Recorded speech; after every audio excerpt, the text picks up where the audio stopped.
Opposition तो वो बेचारे वो कहते हैं ना क्लूलेस है, वो उनके पास क्ल्यू ही नहीं है, वो समझ नहीं पा रहे हैं कि हमें क्या बोलना है, क्योंकि वो फ्रस्ट्रेशन में है। मैंने कहा कोई चीज़ उनको खो गई है, वो इक़्तिदार है, वो उनका मेन मकसद होता है चाहे दिस वे दैट वे वो इक़्तिदार कुर्सी तक पहुँचे। लेकिन लोग इसका फैसला करते हैं और सबसे पहले अल्लाह ताला फैसला करता है कि कुर्सी पे किसको बैठना चाहिए, और फिर बिठाने वाले लोग होते हैं अपने वोट से फैसला करते हैं। उन्होंने 2014 में इक़्तिदार आया, उनके पास तबाही और बर्बादी की। 2002 से लेके 8 तक उनके पास इक़्तिदार था, तबाही और बर्बादी थी, चीफ मिनिस्टर थे वही, 4 बार पार्लियामेंट मेंबर बने साउथ कश्मीर के, कुछ भी हासिल नहीं हुआ, तबाही और बर्बादी हुई, स्कैंडल पे बैंक स्कैंडल हुए, बेरोजगारी में हम दूसरे नंबर पे पहुंचे, वो उन्हीं की देन है। हमारा स्टेटस सारा खत्म हो गया, स्पेशल स्टेटस, हमारी स्टेटहुड चली गई। होम मिनिस्टर शायद पहली बार किसी जम्मू कश्मीर के मुस्लिम इंसान को जो है वो होम मिनिस्टर बनने का मौका मिला है। मकबूल डार साहब थे, वो MOS थे, लेकिन फुल कैबिनेट मिनिस्टर इंडिया के होम मिनिस्टर वो शायद हिस्ट्री में पहली बार मुफ्ती साहब बने।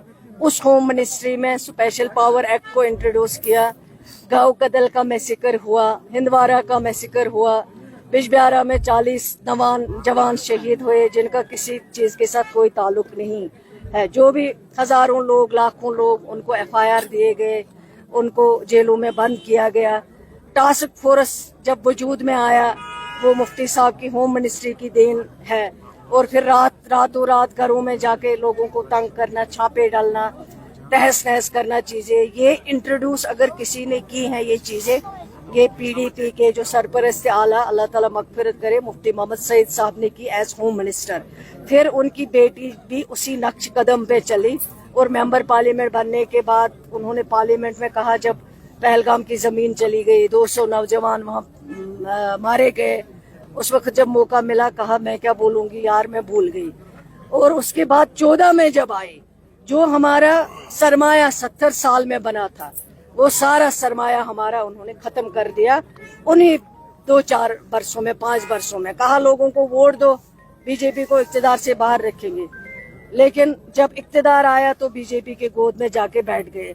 बेचारे वो परेशान है, उनके पास कोई चीज़ नहीं है बोलने के लिए, वो अगर बोलेंगे तो क्या बोलेंगे, इसलिए उनका मेन मकसद है कुर्सी पकड़ना। लेकिन लोगों ने उनको रिजेक्ट किया है, लोग समझदार है, लोग उनको वो मौका, वो चीज़ बन नहीं रही है उनकी, जो उनको मतलब उनको लगता है कि शायद इक़्तिदार के लिए कर रही है, लेकिन उसमें लोग उनको नहीं कर रहे, एक्सेप्ट नहीं कर रहे। अभी तक लोग उनको एक्सेप्ट नहीं कर रहे और उनको अपनी गलतियों की माफ़ी मांगनी चाहिए। अगर जम्मू कश्मीर आज 50 साल 60 साल पीछे चला गया, उसको देखना चाहिए, और ये हिस्ट्री में है, ये कोई मैं ऐसे नहीं बोल रही हूँ कि मैं बिला वजह इल्जाम लगा रही हूँ, ये आप रिकॉर्ड निकाल सकते हैं, ऑन रिकॉर्ड की बातें हैं ये, क्या क्या PDP की हिस्ट्री रही है उन्होंने जम्मू कश्मीर के लोगों के साथ। शुक्रिया। ये कम से कम 15,000 के करीब जो है वो पॉपुलेशन है इस एरिया की, जिससे कई गाँव जो है वो कवर होते हैं, और इस वाटर सप्लाई की कीमत जो है वो 2.5 करोड़ रुपए है। और इंशाल्लाह 1 साल के अंदर अंदर ये स्कीम जो है वो कंप्लीट हो जाएगी, क्योंकि इनके दीरीना मांग थी, डिमांड थी।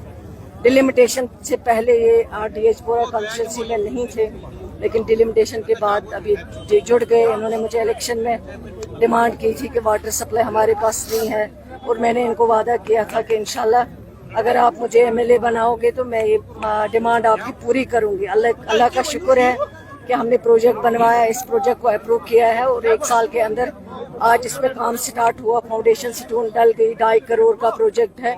1 साल के अंदर इनका ये पानी का मसला जो है वो हल हो जाएगा।